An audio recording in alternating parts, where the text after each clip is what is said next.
सुदृढ़ मानता है और भगवान को गौण मानता है।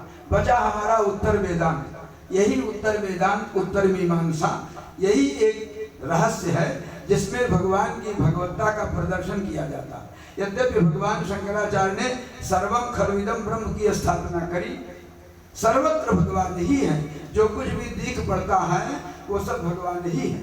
एक उदाहरण दिया, हमारे धर्म सम्राट महाराज जी कहते थे व्यक्ति एक है, किसी का चाचा, किसी का ताऊ, किसी का जीजा, किसी का बहनोई, किसी का साला, किसी का पुत्र, किसी का पति, कितने पोर्टफोलियो लगे, 10-10 रिश्तेदार लगे हैं और व्यक्ति एक है।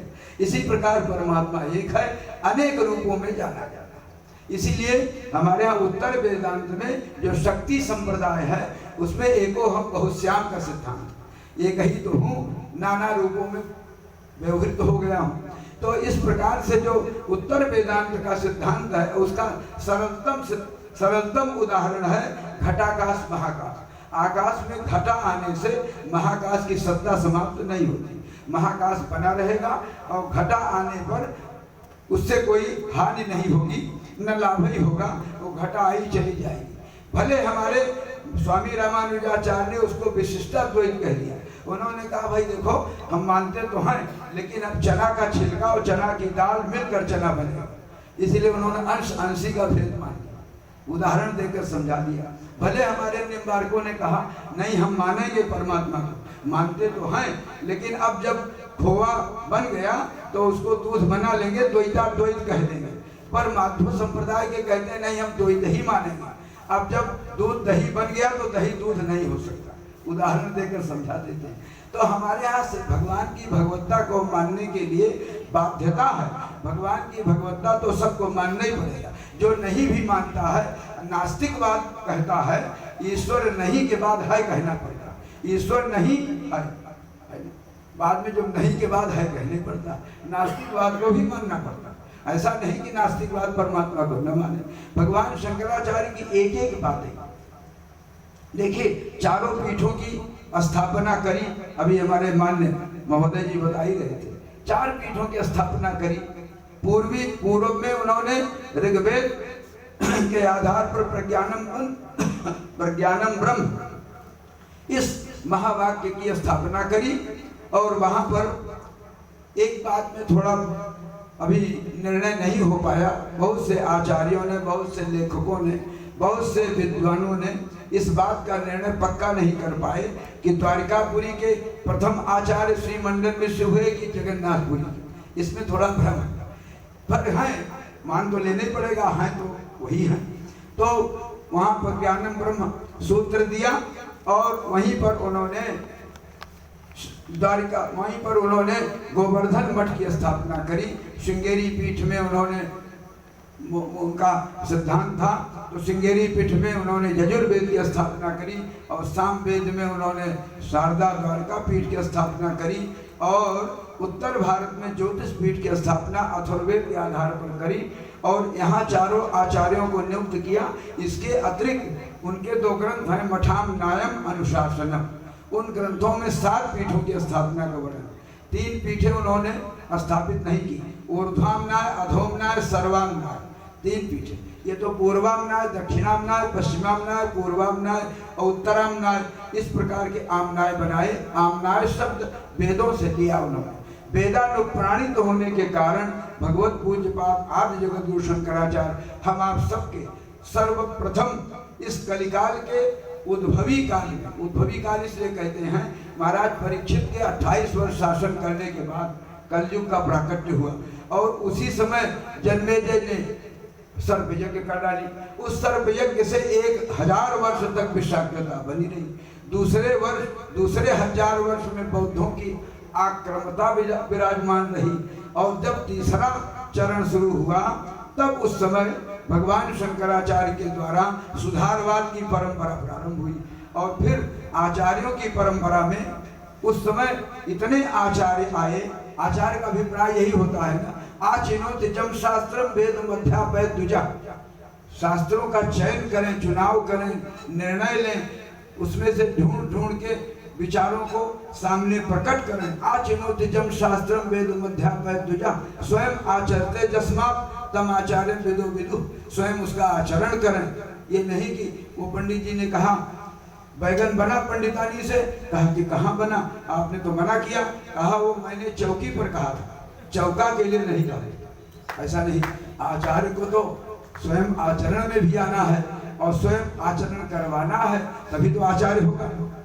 कहने का अभिप्राय, भगवान पूज्य पाद शंकराचार्य जी ने 32 वर्ष की आयु तक पूरे भारतवर्ष में जहाँ जो चीज अतिरिक्त हो गई थी, जैसे पूर्वी भारत में तंत्र अतिरेक हो गया था, ओवरफ्लोइंग में चला गया था, उसको उन्होंने बड़े पहली दृष्टि से वहाँ के तांत्रिकों को परास्त किया। यद्यपि उन लोगों ने अभिचारण कर दिया, मारण प्रयोग करके महाराज को भगंदर रोग पैदा कर दिया। फिर भगवान ने, मंडल मिश्र उस समय साथ में थे, उन्होंने निसिंह भगवान की आराधना की थी, तो निसिंह भगवान को प्रकट करके आरोग्यता प्रदान करी। ये सब उनकी लीला है, तो लीला अवश्य श्रवण करना चाहिए। नाम रूप लीला धाम चतुष्टय है, इसलिए इन सब विचारों के द्वारा हम लोगों को जागृत होना चाहिए। कितने थोड़े समय में कितना विशाल साहित्य दिया, कितने भारतवर्ष का शोधन किया, कितने ऋषियों का उत्साह बढ़ाया, शासन का शोधन किया। सुधन्वा को उन्होंने सनातन धर्मावलंबी बना करके और उसको राजगद्दी पर विभूषित किया। बड़े बड़े राजाओं को उन्होंने अपने शास्त्रार्थ के द्वारा अनुकूल बना करके, और भी हमारे मान्य महाभाग ने बताया कि उनकी जो उभय भारती थी वो सरस्वती भगवती की अवतारिणी थी, जज का काम की, और मंडल में स्वयं ब्रह्मा जी के अंशावतार। तो कहने का अभिप्राय, उभय भारती के जितने काम शास्त्र संबंधी प्रश्न थे सबका उत्तर उन्होंने अमरुक राजा के शरीर में प्रवेश करके और 6 महीना रनिवास में रह करके सारा का सारा उनका प्रश्नोत्तर तैयार करके, ग्रंथ तैयार करके, और जब राजा के यहाँ ये बात हो गई कि ये तो राजा की भाषा नहीं बोलते, इनको काउंटर किया जाए, मार दिया जाए, तब शरीर छोड़ करके और फिर अपने शरीर में आ गए। 6 महीना तक शरीर की सुरक्षा हुई। कितना बड़ा विज्ञान उन दिनों महर्षियों के पास था, उस विज्ञान की हम कल्पना नहीं कर सकते। पढ़ सकते हैं, सोच सकते हैं, कहानी के रूप में कह सकते हैं, कितना बड़ा विज्ञान। आज उस विज्ञान की आवश्यकता है। कलिक प्राय युग है। हमारे धर्म सम्राट स्वामी करपात्री जी महाराज कहा करते थे, देखो बीज बचेगा, बीज की रक्षा होगी, वर्णाश्रम धर्म रहेगा, भले काम कुछ करे, क्योंकि महाराज श्री कहा करते थे जाति स्मरण, जाति का तो कभी समापन है ही नहीं है। जाति धर्माश शाश्वता, ये शाश्वत धर्म है। और जाति का अभिप्राय फिर क्या? जायते इति जाति, जन्मना इति जाति, जन्मते इति जाति, तो जन्म से जिसकी जाति। अब तो जाति मनुष्य की जाति, फिर उसमें भेद प्रभेद हो जाते हैं। आप कहिए हम भेद नहीं मानते, क्यों नहीं भेद मानते? शरीर में भेद मानना पड़ता है। आँख का काम नाक नहीं, नाक का काम मुख नहीं, मुख का काम शरीर, हाथ नहीं, हाथ का काम पैर नहीं, पैर का काम उदर नहीं। अभ्यंतर की इंद्रियां, बाह्य इंद्रियां अपना अपना काम करती। भेद है कि नहीं? भेद है, भेद तो मानना ही पड़ेगा। भेद नहीं मानेंगे तो दुनिया कैसे चलेगी? दुनिया का मतलब है दो, दो तो है ही है, दो मानना ही पड़ेगा।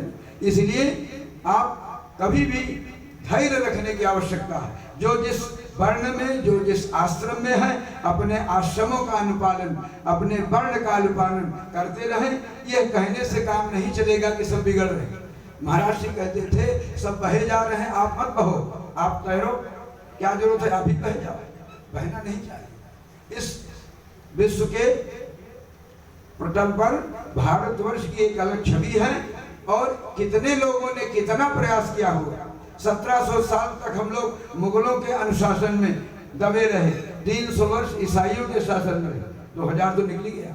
अब जो चल रहा है खिचड़ी शासन, तो इसमें भी हम लोगों को सावधान रहने की जरूरत है। इसमें भी बहुत सावधान रहने की जरूरत है, क्योंकि स्वधर्मे निधनम श्रेया लिखा हुआ, स्वधर्मे निधनम श्रेया पर धर्मो भया। स्वधर्म में ही मर जाना अच्छा है। दूसरे के आचरण का पालन करके हम कैसे पहला पार कर पाएंगे?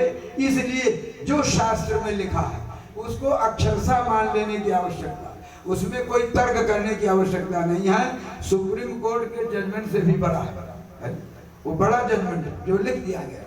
इसीलिए अथोच्यते गृहस्थस्य नित्य कर्म यथा विधि।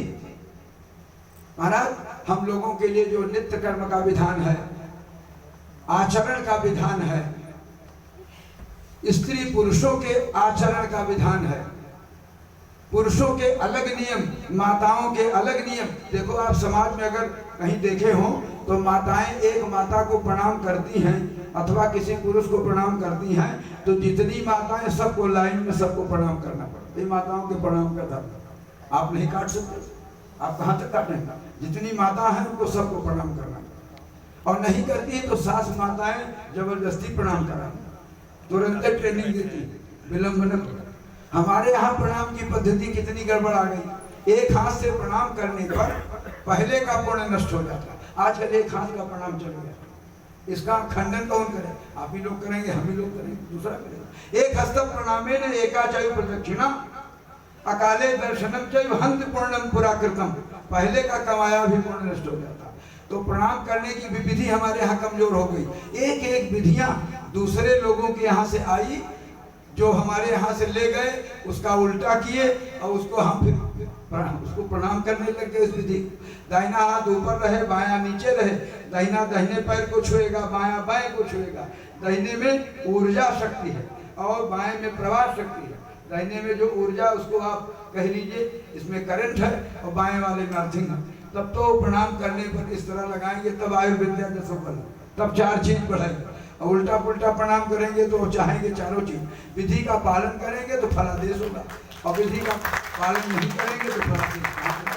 भगवान शंकराचार्य जी ने एक एक विधि, अब ज्यादा समय नहीं है क्योंकि ठीक है तो और समय बहुत से विचार हैं, तो अभी हमारे ये आचार्य लोग बैठे हैं, संचालक महोदय, इनको तो हमने नाम नहीं लिया, गोपनीय ढंग से कह दिया, तो अभी ये भी कुछ कहेंगे और सब बातें हैं।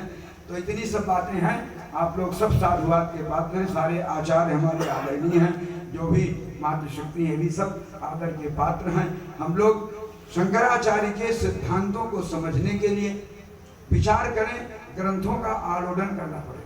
हमारे पूरी पीठाधीश्वर जगद्गुरु शंकराचार्य भगवान कहते हैं, देखो भाई, ग्रंथ गुरु, ग्रंथ का अभ्यास करना पड़ेगा, ग्रंथ पढ़ना पड़ेगा, गुरुजनों की सहायता लेनी पड़ेगी और फिर गोविंद का स्मरण करना। ग्रंथ गुरु और गोविंद को पाना है तो ग्रंथावलोकन और फिर गुरुस्पर्श, क्योंकि बिना गुरु के ज्ञान होता नहीं। और गुरु तस्मात् गुरुम प्रपद्येत, इसीलिए शास्त्रों में वचन आया गुरुजनों के पास। यहाँ तो सब गुरुजन बैठे ही हैं, हम लोग तो उन्हीं के संरक्षण में कुछ कह ही रहे।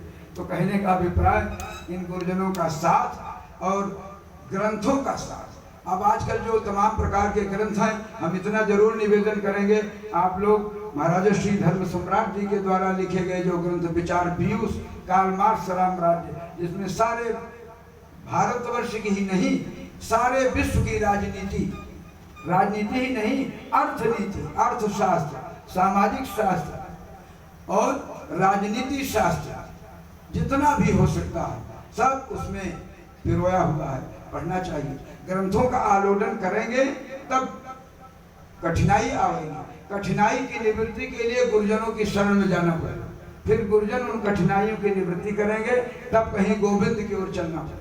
गुरु ग्रंथ और गोविंद हमारे जीवन में आना चाहिए। ये हमारे भगवान शंकराचार्य जी के जीवन परिचय से प्रेरणा मिलती है। 124 ग्रंथ उन्होंने लिखा, हर ग्रंथों में उन्होंने सब बहुत से विषय डाल दिए, कितने स्तोत्र लिखे और ब्रह्मसूत्र तो क्या कहना, उसका जो भाष्य हुआ, सारे उपनिषदों का भाष्य भगवान शंकराचार्य ने लिखा। तो उनके गीता का भाष्य लिखा, गीतोपनिषद, गीता यद्यपि महाभारत से अनुशासनिक पर्व से ली गई, पर उसका भाष्य भगवान शंकराचार्य ने लिखा। अद्वैत सिद्धांत के आधार पर अद्वैत सिद्धि शैव सिद्धि, ये सूत्र है। अद्वैत की सिद्धि होगी तब सिद्धि की प्राप्ति होगी। इसलिए उनके एक उनके मायावाद को समझना, उनके जीववाद को समझना, उनके ब्रह्मवाद को समझना, उनके संसारवाद को समझना और पर्याप्त रूप में इन सब सिद्धांतों को दार्शनिक दृष्टि से समझना और हमारा आपका कर्तव्य है। इसी प्रेरणा को ध्यान में रखते हुए हमारे इस सभा के आयोजकों ने, पुरोधाओं ने इस प्रकार का आयोजन किया। सबके प्रति शुभाशंसा, सबके प्रति भगवान से मंगलमयी कामना और इस संस्थान के उद्भाषण के लिए, उद्वेग के लिए भगवान से प्रार्थना करते हुए आप सबके प्रति आभार भी व्यक्त करते हुए वाणी को विराम करता हूँ। 2 बार भगवान का नाम। श्री राम जय राम जय जय राम, श्री राम जय राम जय जय राम। एक बात जरूर बता दूं, भगवान का नाम जोर से लिखा, धीरे से नहीं लेने को लिखा। जोर से लेने पे फायदा क्या होगा? तो आप पूछ सकते हैं फायदा क्या होगा? तो बुद्ध कौशिक ऋषि ने कहा भरजनम भव बीजा नाम, ये भव बने संसार में जन्म और मरण का जो बीज है, भरजन बने भूंज देता, फिर न जन्मेंगे न मरेंगे। फायदा लेना है तो करने पड़ेगा। भरजनम भव बीजा नाम और अर्जनम सुख संपदा, सारे भौतिक चाकचक्य को, भौतिक पदार्थों को प्राप्त करना है तो भी, और तर्जनम जमदूता नाम, जमराज के दूत न भटक पाए, तब राम रामेति गर्जनम। भगवान का नाम श्री राम जय राम जय जय राम, श्री राम जय राम जय जय राम, श्री राम जय राम जय जय राम, श्री राम जय राम जय जय राम। इसमें एक बात और समझ लेनी चाहिए, जो प्रत्येक वर्णाक्षर का दूसरा और 5वां अक्षर अल्प प्राण होता है भाषा विज्ञान की दृष्टि से। तो राम में माँ और रा, आ तो खैर स्वर है, तो ये सब अल्प प्राण है, इनको कहने में ज्यादा मेहनत नहीं लगती, एक बात। दूसरा यह है कि माँ को हलंत न करिए, माँ में आ आना चाहिए, क्योंकि स्वर की सहायता से ही व्यंजन बोले जाते हैं। श्री राम जय राम जय जय राम, श्री राम जय राम जय जय राम। भगवान आदि शंकराचार्य की जय हो, परम पूज्य धर्म सम्राट श्री स्वामी करपात्री जी महाराज की जय हो, धर्म की जय हो, अधर्म का नाश हो। नाश में हाथ नीचे, अगर ऊपर ले जाइएगा तो बढ़ जाएगा, इसलिए नाश में हाथ नीचे पटकना चाहिए। धर्म की जय हो, अधर्म का नाश हो, प्राणियों में भावना हो, विश्व का कल्याण हो। गो माता की जय हो, अब की बार फिर हाथ नीचे आएगा। गो हत्या बंद हो, गो हत्या बंद हो, भारत अखंड हो, भारत अखंड हो, हर हिंदू, हर हिंदू, हर हिंदू सनातन, हर हिंदू सनातनी हो, हर हिंदू सनातन हो। जोर से बोलिएगा। श्रीमद जगद्गुरु शंकराचार्य भगवान की जय, राधेश्वर भगवान की जय, सर्वभूत हृदय विश्वबंधु धर्म सम्राट श्री स्वामी करपात्री जी महाराज की जय हो, विनोद शंकर श्रीमद जगद्गुरु शंकराचार्य भगवान की जय हो। भारत क्या नाम है भूल जाते हैं, भगवान नहीं, हाँ, भारतोद्भाषक मंडल संस्थान की जय हो, जोर से सबके लिए जयकारा बोल दीजिए। हर हर